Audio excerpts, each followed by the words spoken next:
You can have a wedding any time, Addie. This is my first baby. That's what my sister said, 6 weeks before I walked down the aisle in a garden full of empty chairs. She said it like she was choosing between brunch spots, like my wedding day was something I could reschedule around her convenience. So she booked her baby shower on the same day, same hour, and one by one, my entire family followed her, my mom, my aunts, my cousins, even my dad, the man who held my hands and promised he'd walk me down the aisle. He chose finger sandwiches at a country club over his own daughter's vows. 7 people showed up to my wedding. 417 messages showed up the moment they realized what they'd missed. Before I go on, if this story hits close to home, take a moment to like and subscribe, but only if you genuinely connect. Drop a comment with where you're watching from and your local time. My name is Adeline Farrow. I'm 28. And now, let me take you back to 6 months before my wedding, to the Thanksgiving dinner where my father looked my husband in the eye and told him he'd never amount to anything. In the Farrow family, there was one rule nobody said out loud. Everything revolved around my sister, Colette. My father, Richard Farrow, spent 31 years as a branch manager at a regional bank in Hartford. Respectable, steady, the kind of man who wore the same 3 ties on rotation and called that discipline.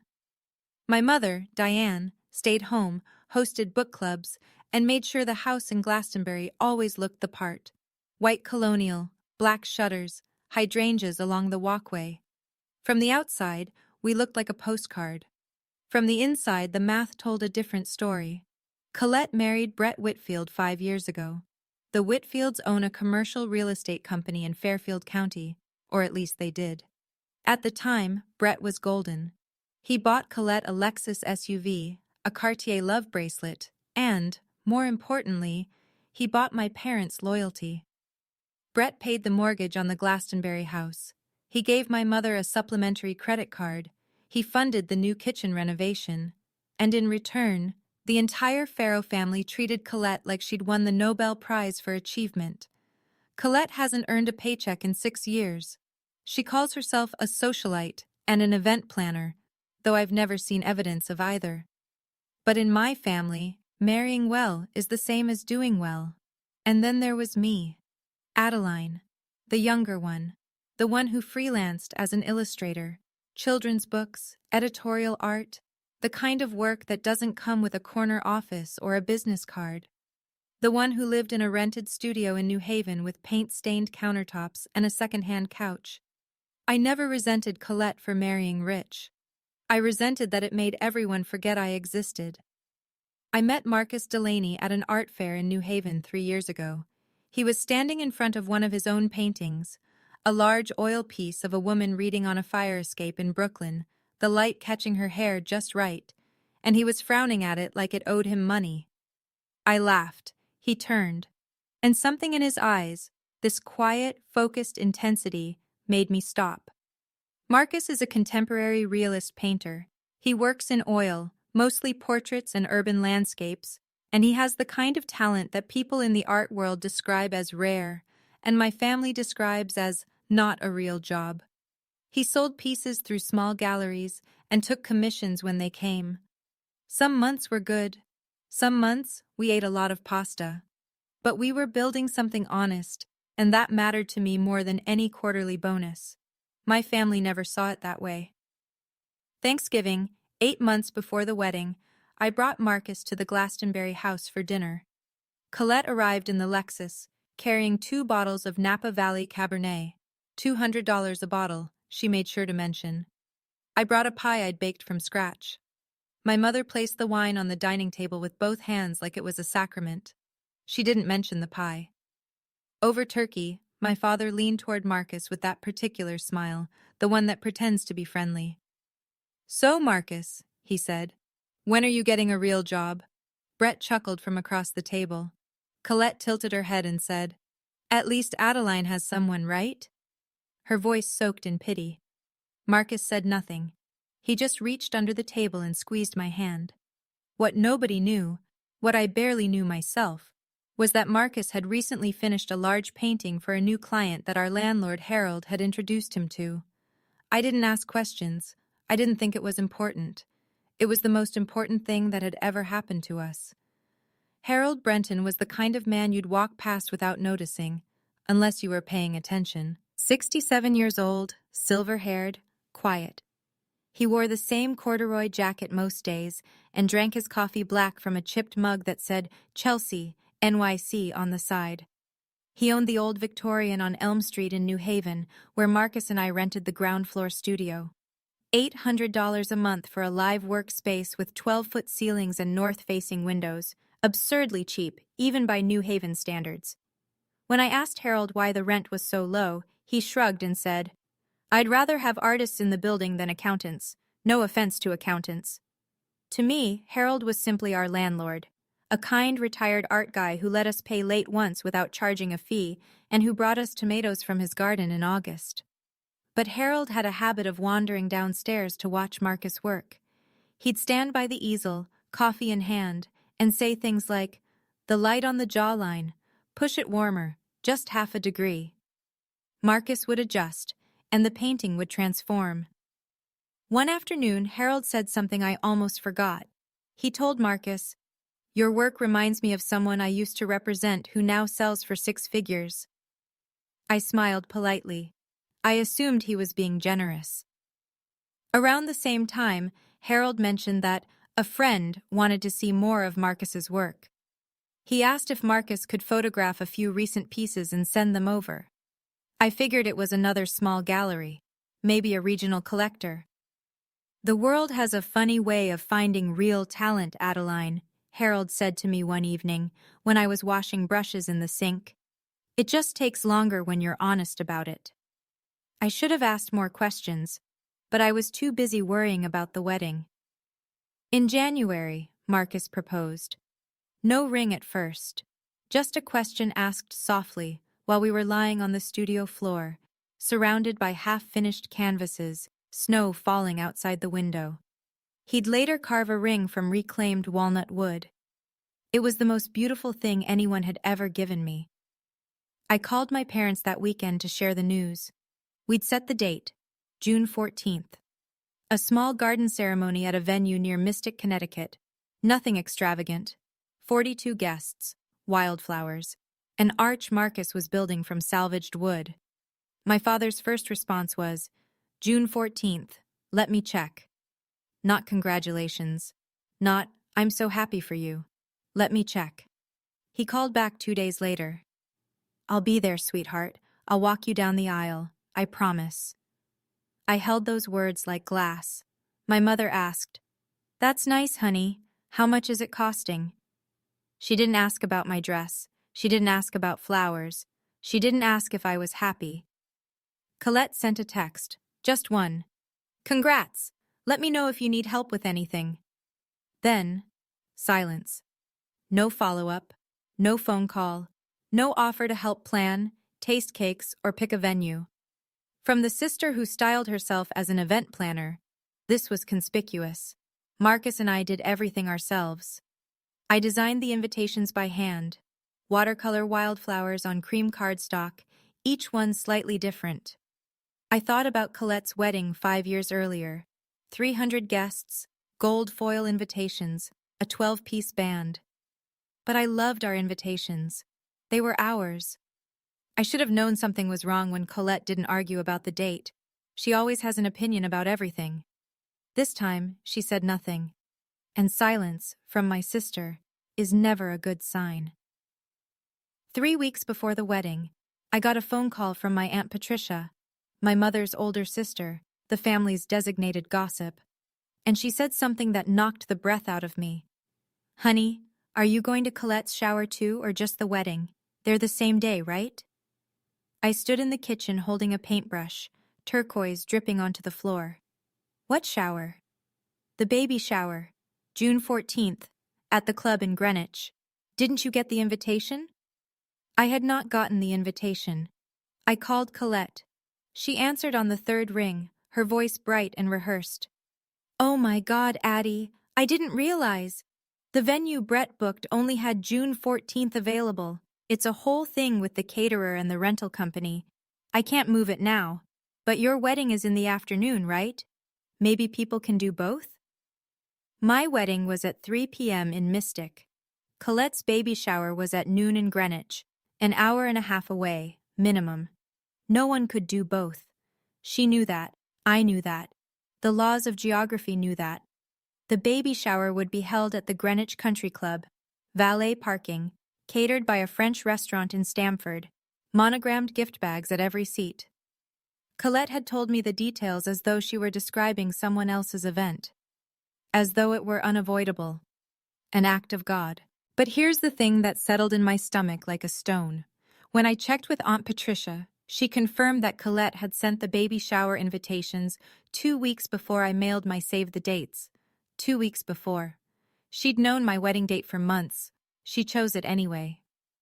Addie, I'm so sorry, Colette said, her voice sweet as arsenic. But this is my first baby. You understand, right? You can have a wedding anytime. I called my mother first. Mom, you know my wedding is that day. A pause. The kind of pause that already contains the answer. I know, honey, but Colette really needs the family there. It's her first grandchild for your father and me.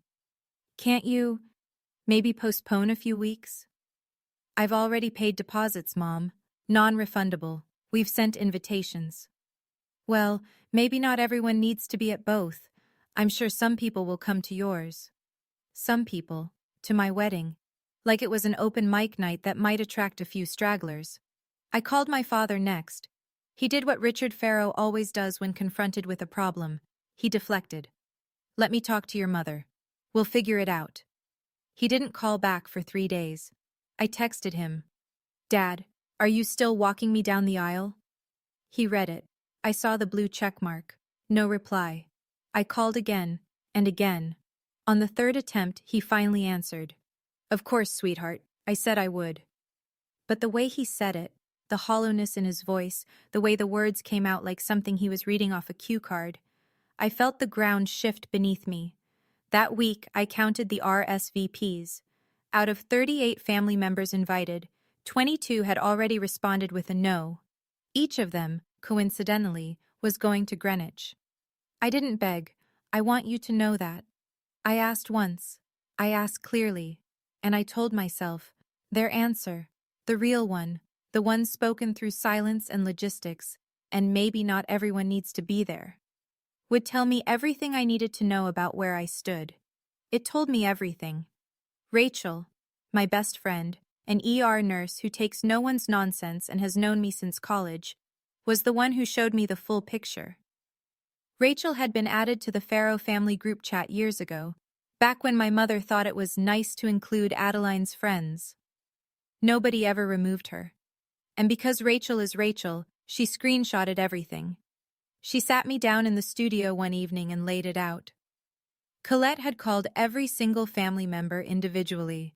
Not a group text, not a casual mention. Individual, surgical phone calls designed to pull each person to her side. To my mother, Colette said, Mom, if you go to Adeline's wedding instead, I'll feel like you don't care about your first grandchild. To Aunt Patricia, Brett's mother is coming. If our side of the family doesn't show up, it'll be embarrassing. To my father, and this one Rachel had as a screenshot from the group chat, Colette wrote, Dad, Adeline will understand. She's used to being disappointed. She's used to being disappointed. My own sister. Typed that with her thumbs and pressed send. But the deepest cut was the financial one. Brett paid my parents' mortgage, $3,200 a month. He'd given my mother a credit card that covered groceries, clothing, salon visits.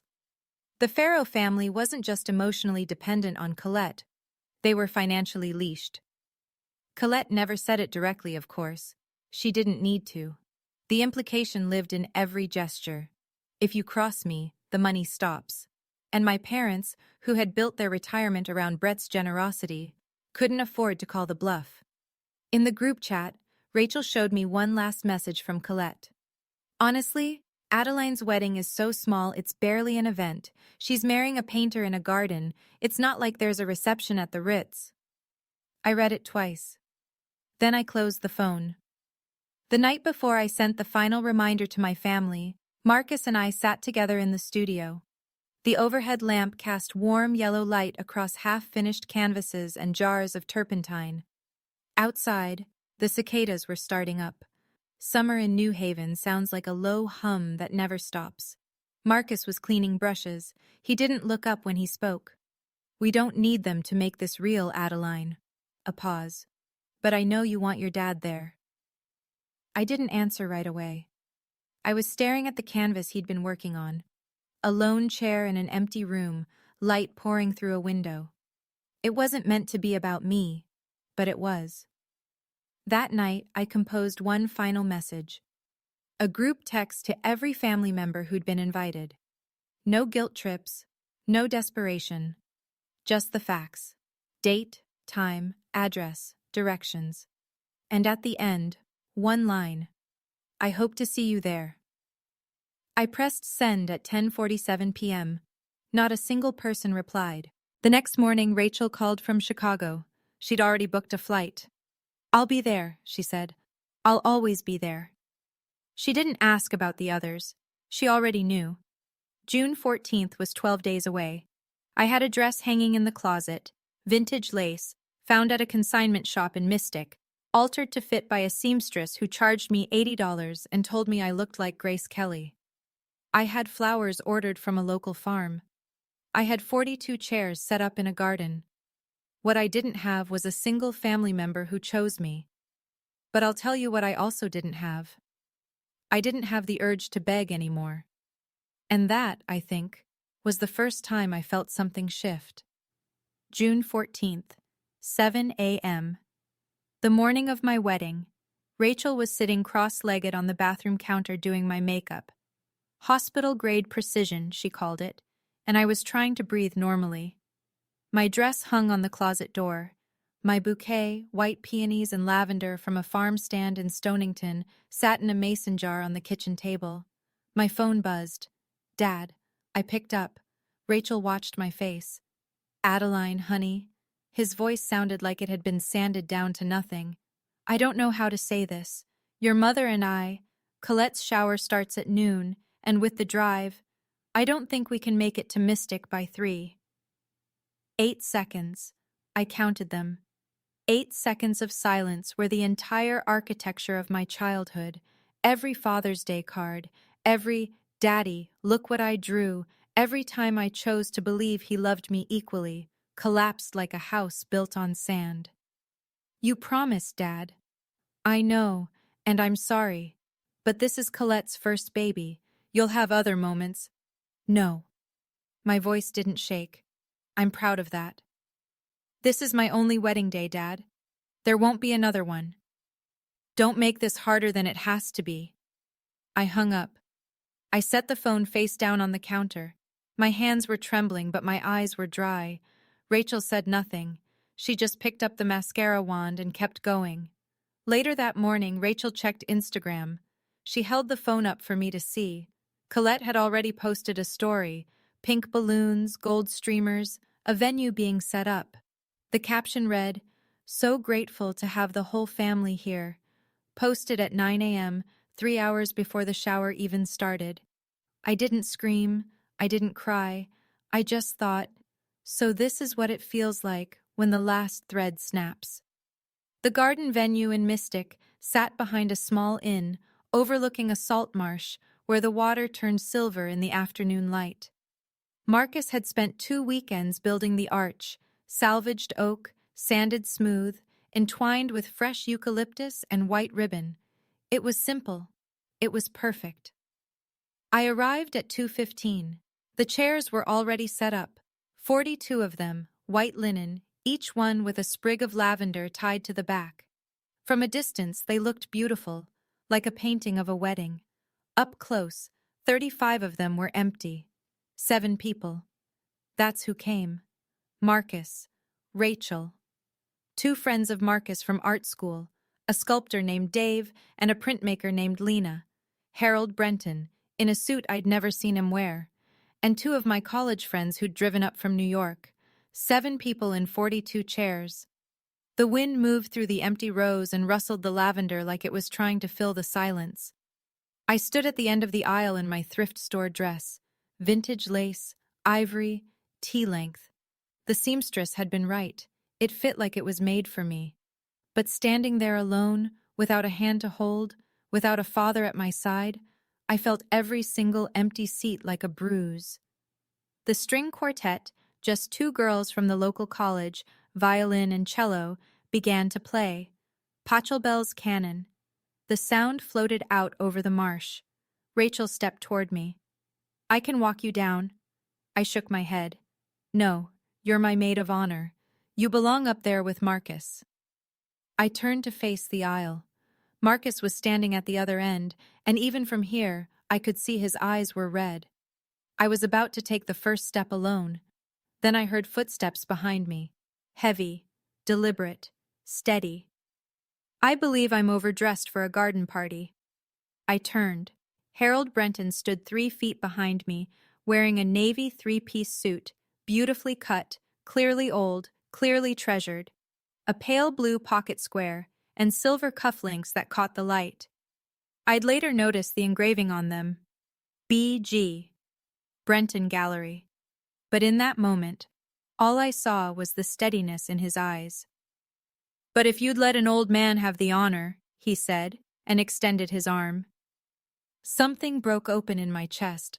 Not the sharp kind of breaking, the kind where light gets in. I looked at this man, our landlord, our neighbor, the quiet figure who drank black coffee in our studio and told Marcus to push the light warmer by half a degree, and I understood something I hadn't before.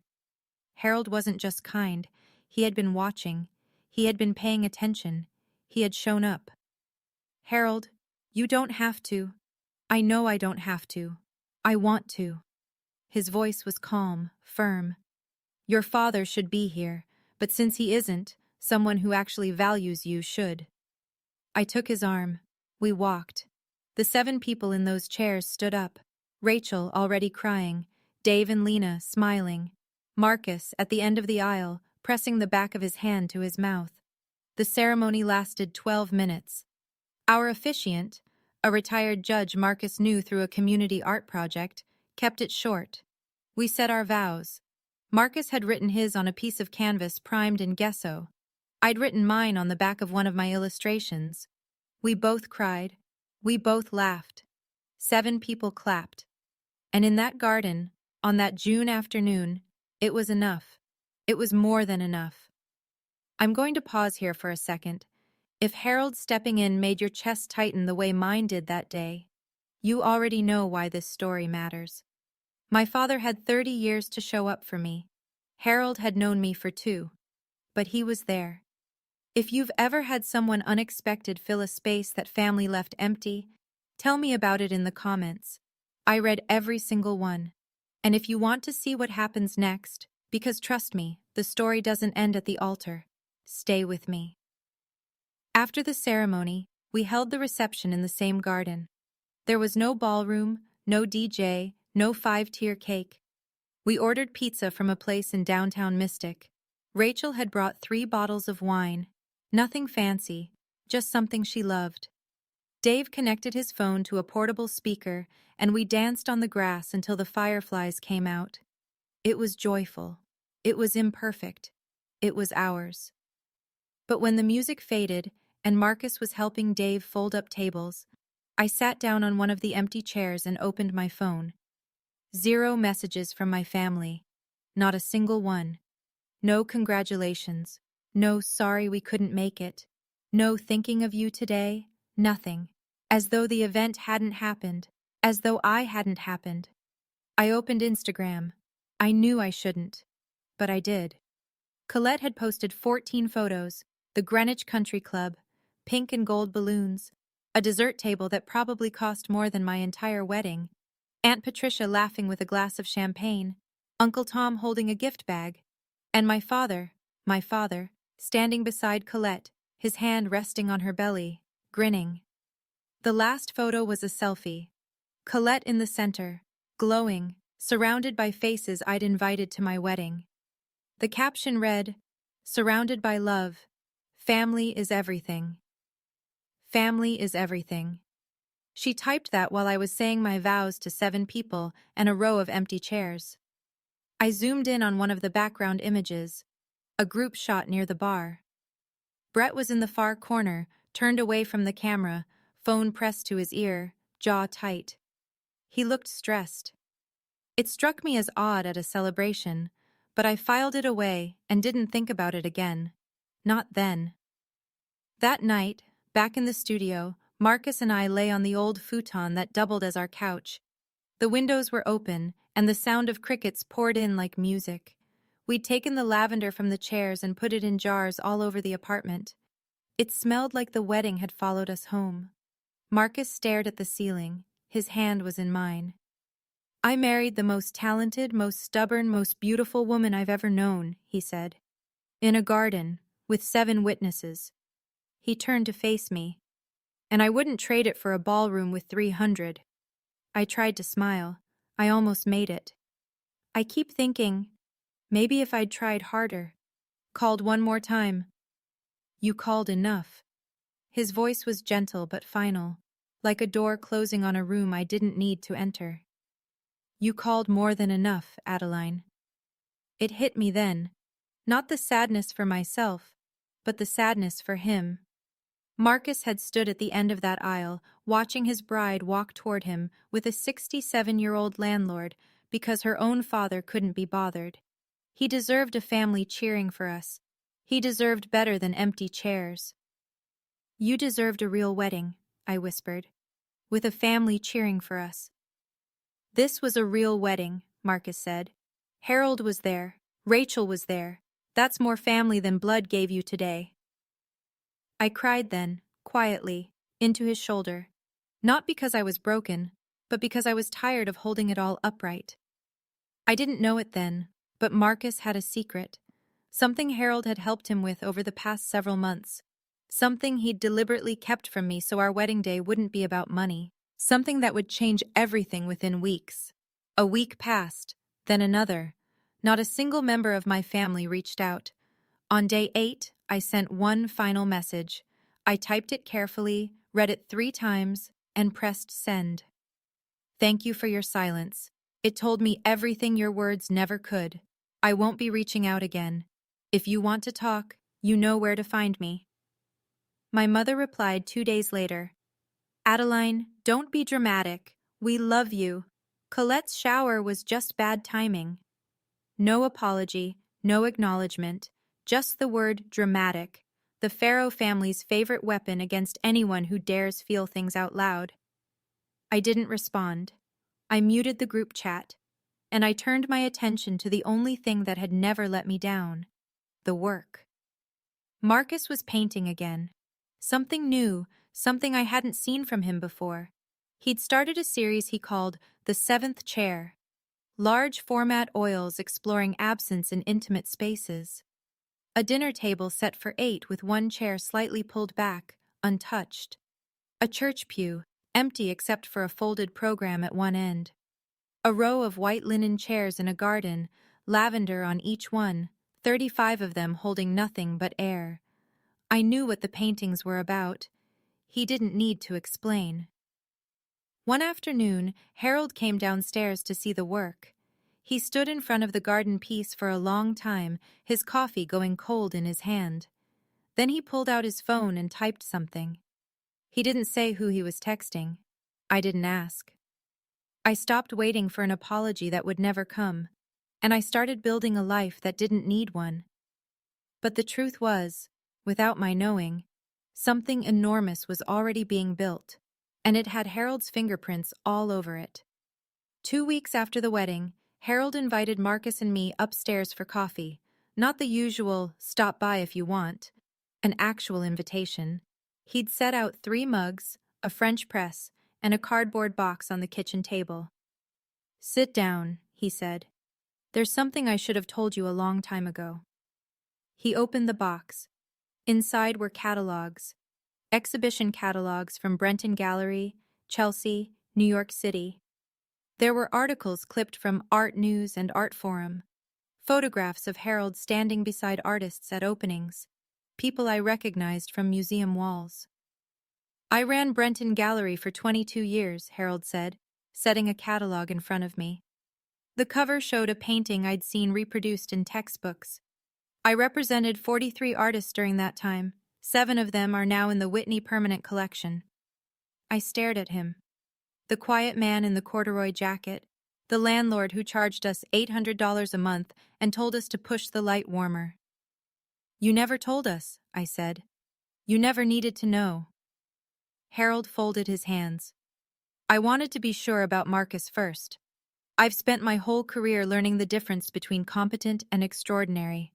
Marcus is extraordinary. Then he told us the rest.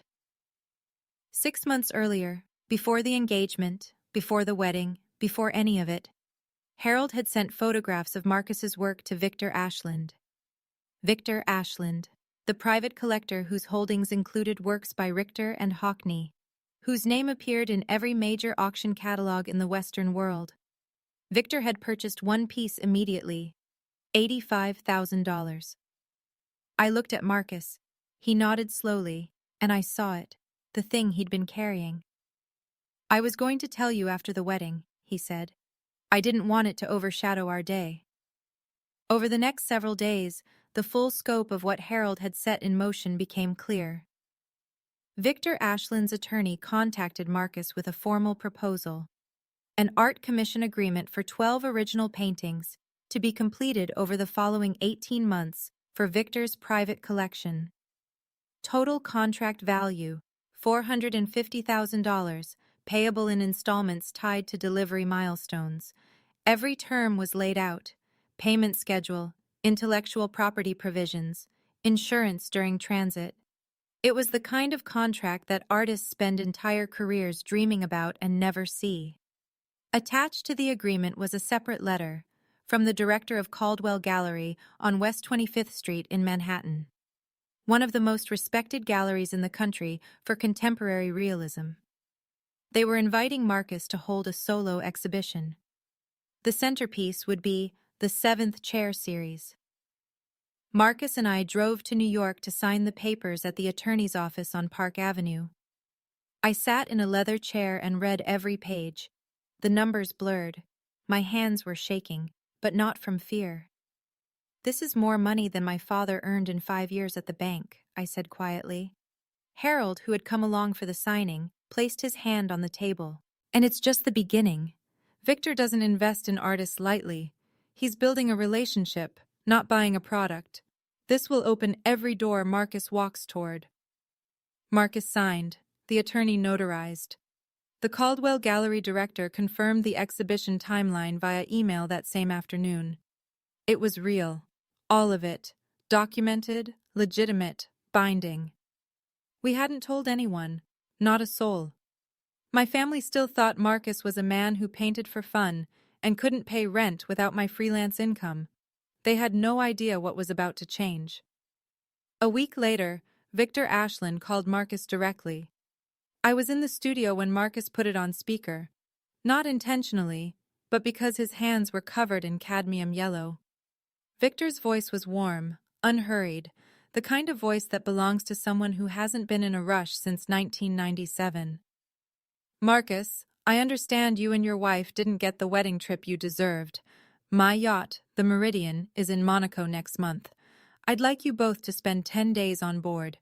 Consider it a thank you for the first 3 paintings. The Meridian. I'd learn later that it was a 180-foot motor yacht that Victor kept in the Mediterranean through the summer. He used it to host artists, curators, and collectors. It was as much a floating salon as it was a boat. Marcus, we can't accept that, I whispered, covering the phone. He looked at me, then at the canvas, then back. Harold says Victor does this for every artist he commissions. It's how he builds relationships. It's professional, not charity. I hesitated, but then I thought of the 42 chairs, the empty garden, the father who chose a baby shower over my wedding, and I thought, I have spent my entire life making myself smaller so other people don't feel uncomfortable. Not anymore. I said yes. Rachel found out a few days later, and her reaction was exactly what you'd expect. Girl, you are going on a billionaire's yacht for your honeymoon, And your family thinks Marcus is broke? She laughed so hard she choked on her coffee. They don't know, I said. And I'm not going to tell them. I wasn't hiding anything. I just stopped performing for an audience that never clapped. While Marcus and I were preparing for the trip, something was shifting in the Farrow family, though I only caught it in fragments. Aunt Patricia, the only relative who still texted me occasionally, mentioned in passing that Brett Whitfield's real estate company had hit a rough patch. 2 major development projects had fallen through. Financing had collapsed. The details were vague, but the consequences were not. Colette's Lexus was gone, replaced by a used Honda CR-V. Colette, who posted on Instagram the way some people breathe, had been silent for 2 straight weeks. For her, that was the equivalent of a distress signal. Then, for the first time in over a month, my mother called. "Hi, honey, how are you?" Her voice had that particular brightness, the kind that's trying too hard. "Listen, do you and Marcus want to come to dinner this Sunday? Your father grilled last weekend and it was lovely. We'd love to see you." I leaned against the studio wall. "I'm busy, Mom." "Oh, okay." A pause. "Well, your father says hi." I hung up and stood there for a minute, phone warm in my hand, feeling the familiar weight of it. I knew exactly why she'd called. When Brett's money was flowing, I didn't exist. Now that it was drying up, the Farrow family was suddenly rediscovering their younger daughter. What none of them knew, what I didn't fully understand yet myself, was that 3 weeks later, a single photograph would make Brett Whitfield's money look like pocket change. I packed a suitcase. Marcus packed his sketchbooks. We flew to Nice on a Tuesday morning in July, and when we boarded the Meridian, I looked out at the Mediterranean and thought, this is what it feels like when the world finally catches up to you. The Meridian was not a boat. It was a floating cathedral. Our cabin had a private balcony that opened onto water so blue it looked artificial. The bathroom had marble floors. The sheets were Egyptian cotton, and someone had placed fresh gardenias on the nightstand before we arrived.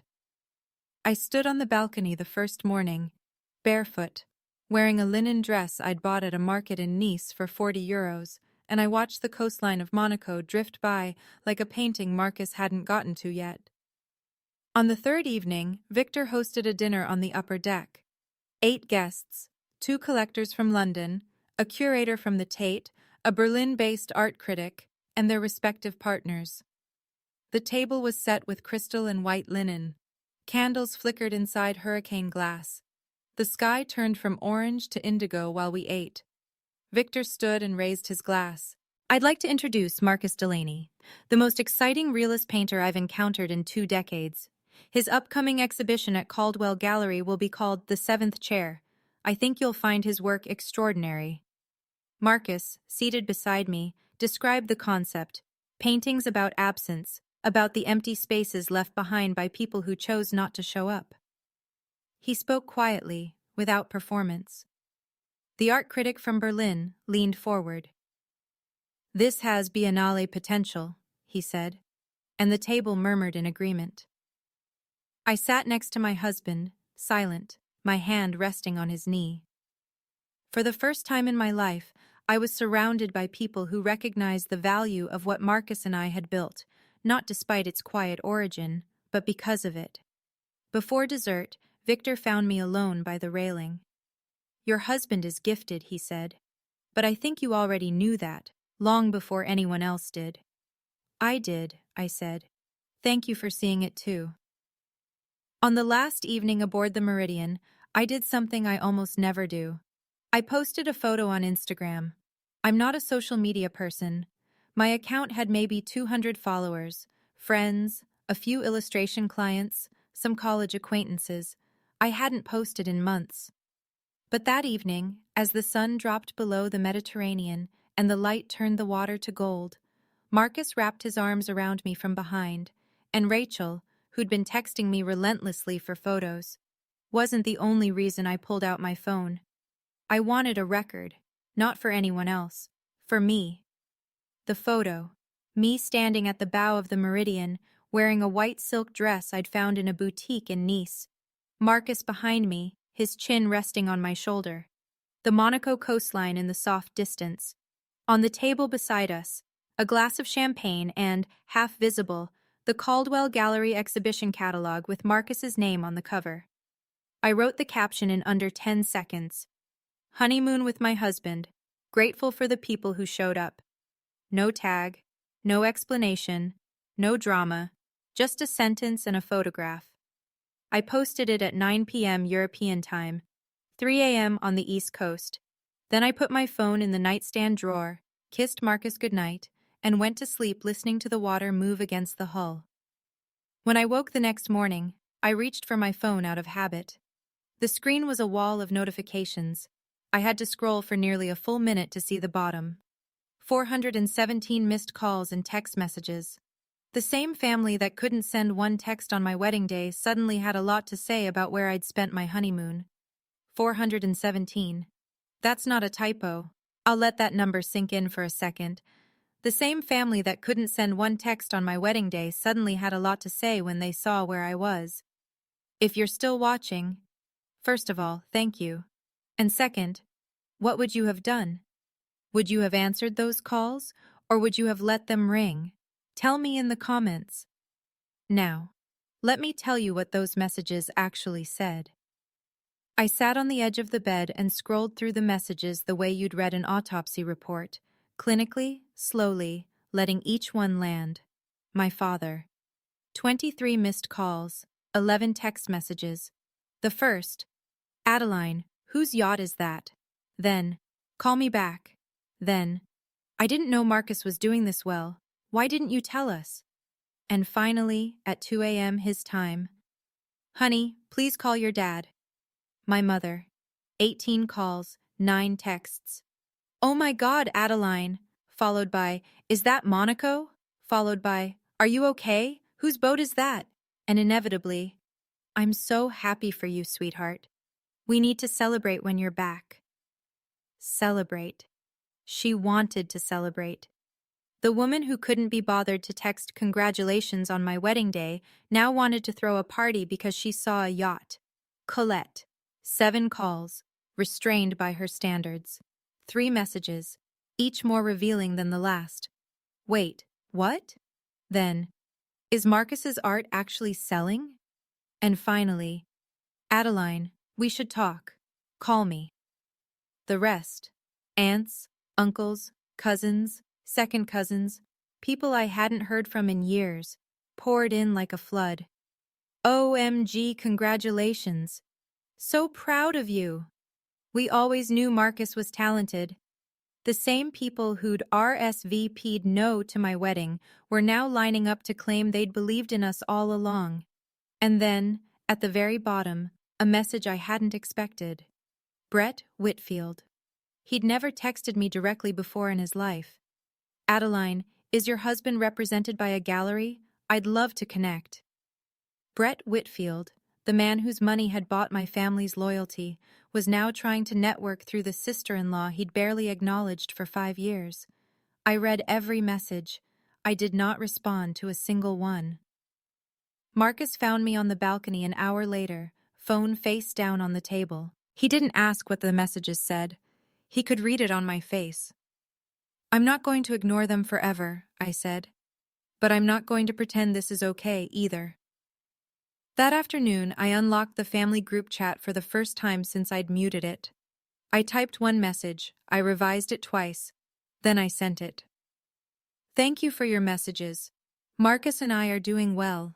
For those who are curious, Marcus signed a major art commission 6 weeks ago. The yacht belongs to his patron, Victor Ashland. Our honeymoon was a gift. I want to be honest. I won't pretend that your absence on June 14th didn't hurt. It did. Deeply. My father promised to walk me down the aisle and chose not to. My mother chose a baby shower over her daughter's wedding. My sister scheduled her event on my wedding day deliberately. I'm not angry, but I need space. When I'm ready to talk, I'll reach out. Please respect that. I pressed send, then I put the phone in the drawer again. For 4 hours, Nobody replied. I imagine they were reading it in clusters, gathered around someone's kitchen counter, passing the phone, rereading it, looking at each other in the particular silence of people who've been caught. My father called at 8 p.m. I didn't answer. An hour later, Colette posted an Instagram story, a photo of a beautifully set dinner table, warm lighting, wine glasses. The caption, "Family dinner tonight, missing one." Missing one. As though I had simply failed to attend. As though I were the one who'd left. Some people never stop rewriting the story, even when the whole room already knows the truth.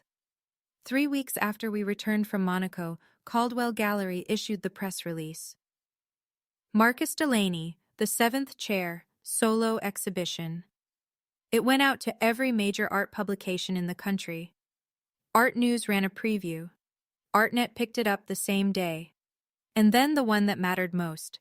A feature in the New York Times Arts section, with a photograph of Marcus standing beside the centerpiece of the show. The painting, a garden rendered in luminous afternoon light, an arch of salvaged wood threaded with eucalyptus, 42 white chairs with lavender on each, stretching in neat rows across a green lawn. 7 of them held figures, warm, alive, painted with the tenderness Marcus reserves for people he loves. The other 35 were empty. Sunlight fell across the vacant seats like a question nobody wanted to answer. The title, June 14th.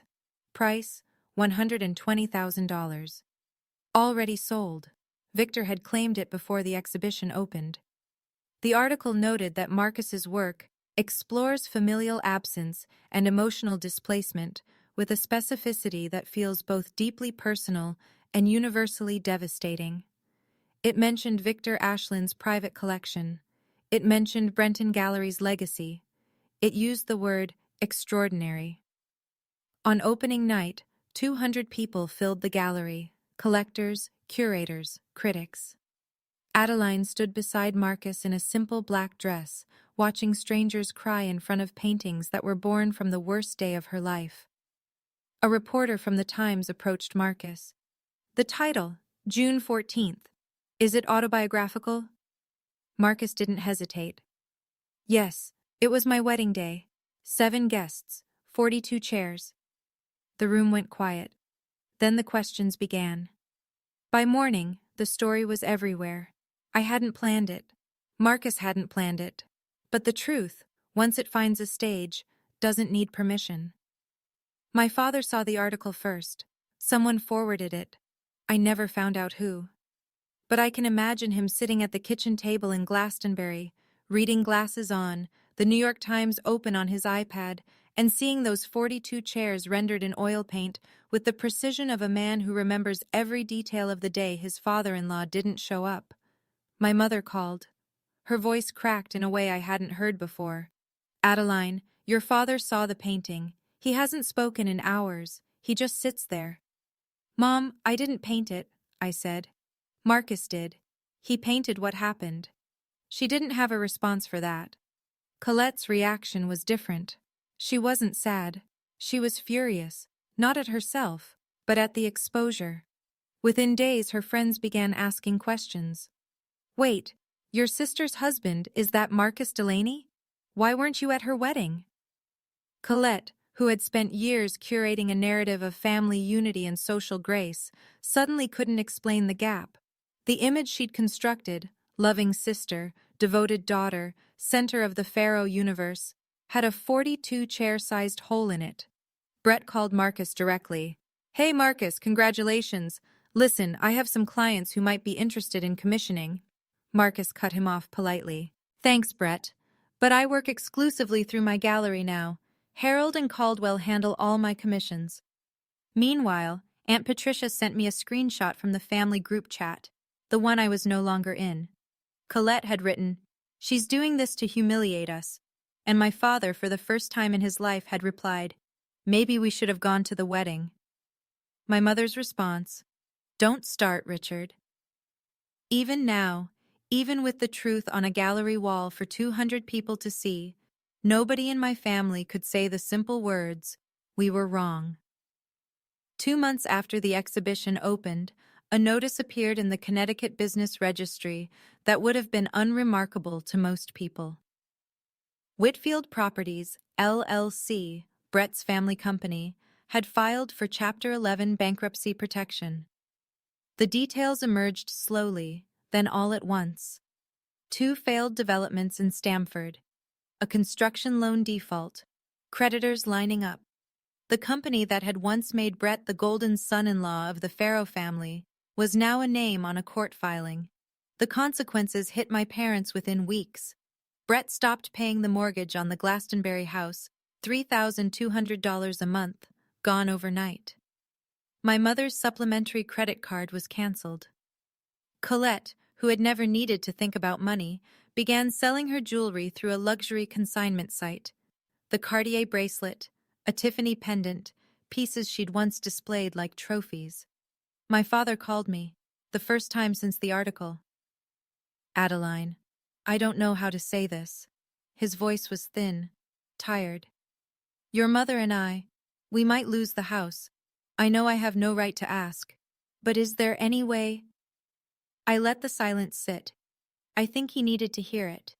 The same silence I heard on my wedding morning when he told me he wasn't coming. Dad, I said, I'm going to be honest with you. 6 months ago, you chose Colette's party over my wedding. You broke a promise. You let me walk down the aisle with our landlord because showing up for me wasn't worth the drive. I heard him breathing. I'm not going to say no to helping. But I need you to understand something first. I'm not your backup plan. I'm your daughter, and you treated me like I was optional. He didn't speak for a long time. Then quietly, you're right. It wasn't enough, but it was a start. Colette called 2 days later. It was the first time we'd spoken since before the wedding. She opened with tenderness. I miss you, Addie. The nickname, the voice she used when she wanted something. Then, within 30 seconds, the mask slipped. Brett lost everything.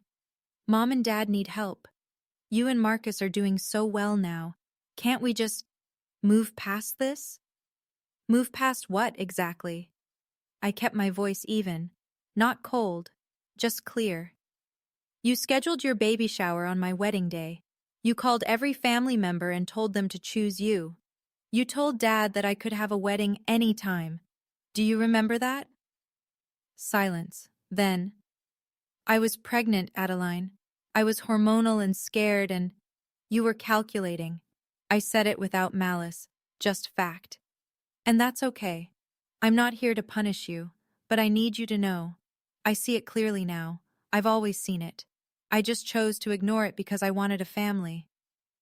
I could hear her breathing change, the practiced calm faltering. I love you, Colette, but I will never again let love be used as a leash. If you want a relationship with me, it starts with honesty, not with asking for money. She hung up. She didn't call back for 3 weeks. I set the phone down and walked to the studio, where Marcus was finishing the 9th painting in the series, a long table with 11 place settings, 1 chair pulled back, a napkin folded but untouched. He looked up when I came in. How'd it go? She hung up. He nodded. She'll call back. Maybe, but she'll call back different, or she won't call back at all. Those are the only 2 options I'm accepting. Marcus went back to painting. I picked up my illustration pen. The crickets sang outside, indifferent to all of it. 6 months later, I stood in the kitchen of a house I owned. It was small, a 2-bedroom cottage in Westport, Connecticut, 10 minutes from the water. White clapboard, blue shutters, a porch that wrapped around the side. The ground floor had been converted into Marcus's studio. Proper ventilation, north-facing light, a door that opened onto a garden where, in the spring, I planned to grow lavender. We'd paid for it in full. No mortgage, no help, no one's name on the deed but ours. Marcus had completed the 7th chair series, 12 paintings that had hung in Caldwell Gallery for 3 months. Nearly every piece sold. Total revenue exceeded $600,000, and the waiting list for his next series was already growing. Victor Ashland had offered a second commission. 2 European galleries had reached out. My own career had shifted too. A major children's book publisher had offered me a multi-book illustration contract after seeing my work at the Caldwell opening. Someone from their art department had attended and recognized my editorial style. The first book was about a little girl who plants a garden of wildflowers in a field where nothing was supposed to grow. I was illustrating it at the dining room table every morning while Marcus worked downstairs. Harold came for dinner every Sunday. He'd drive over from New Haven in his old Volvo, bring a bottle of wine, nothing expensive, always good, and sit at our table like he'd always been there. Because in every way that mattered, he had.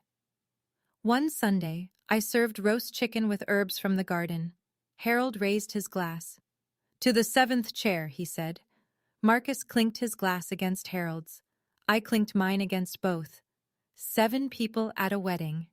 And every single one of them still in my life. On a Tuesday afternoon in October, I heard a car pull into the gravel driveway. No one had called ahead. I opened the front door and found my father standing on the porch. He was wearing a flannel shirt and khakis. His hands were in his pockets.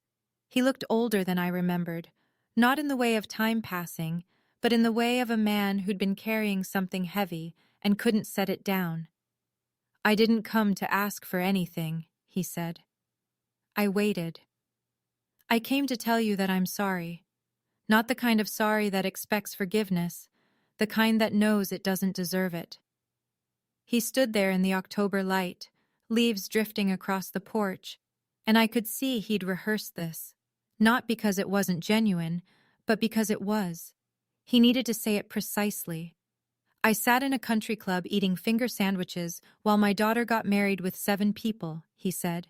"I will carry that for the rest of my life." "I know, Dad." My voice was steady, quiet. "You can stay for coffee. Marcus just made a pot." He came inside. He walked slowly through the house, looking at everything.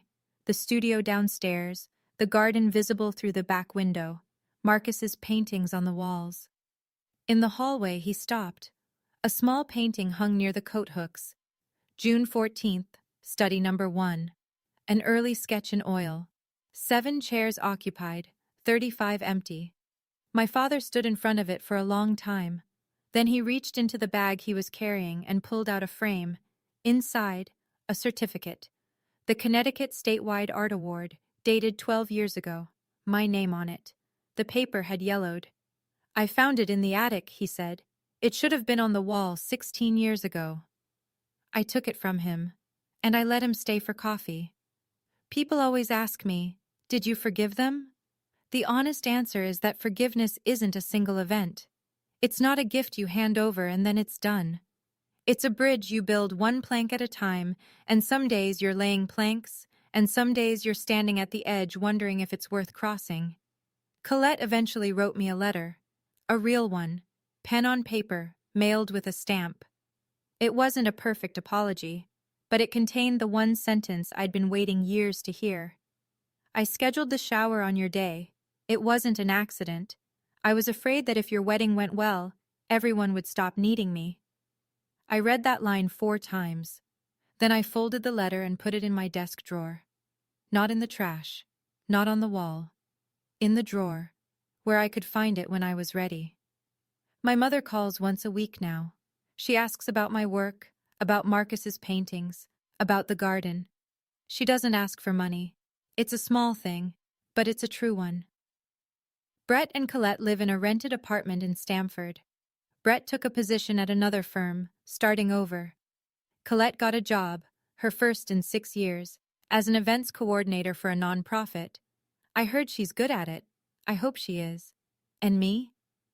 I'm standing on the back porch of a house I paid for myself, watching the evening light settle over the garden. Marcus is in the studio. I can hear the soft scrape of his palette knife through the open window. Harold is on his way for Sunday dinner. The lavender I planted in the spring has started to bloom. 42 chairs, 7 people. 417 messages. In the end, the numbers don't matter. What matters is that I stopped counting the people who left and started counting the ones who stayed. Self-respect is the quietest form of revenge. You don't have to burn anything down. You just have to stop setting yourself on fire to keep other people warm. If this story stayed with you, if you've ever been the one sitting in the empty chairs while someone else got the full room, I see you. You're not invisible. You never were. Now, I have a question. Would you have answered those 417 calls? Or would you have kept the phone in the drawer? Drop your answer in the comments. I promise I'll be reading. If you want to hear another story like this one, there's one waiting for you in the description below. And if you haven't yet, hit subscribe. Not for me. For the next story that might find you exactly when you need it.